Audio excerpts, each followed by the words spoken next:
So this is another technique I'll throw out there. In first grade, they were doing some construction work outside the school, but they were supposed to have it done by September. Don't you love that?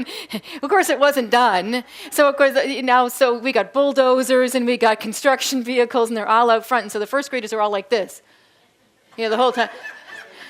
And you're trying to pull them back in. And so the technique is pull the shades. The technique is not pull the shades. The technique is stop what you're doing at this moment. Tell all the kids to get up and go to the window. Everybody go to the window.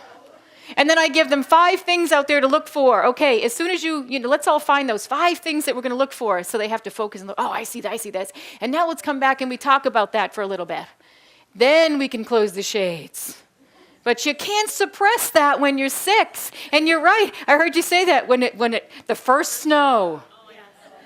I grew up in New England. I'm 17. And the first snow, I go, oh, it's snowing, let's look. And I run to the window.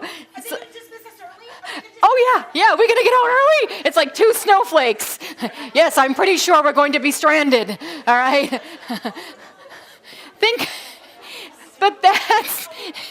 But that's the inquiry learning piece, folks. That's saying, let me roll with it, and then I'll pull it together. But if you're going to fight it, you're going to lose the entire class. Thanks for watching, and I hope you found this video helpful. If you did, make sure to like and subscribe so you never miss another video.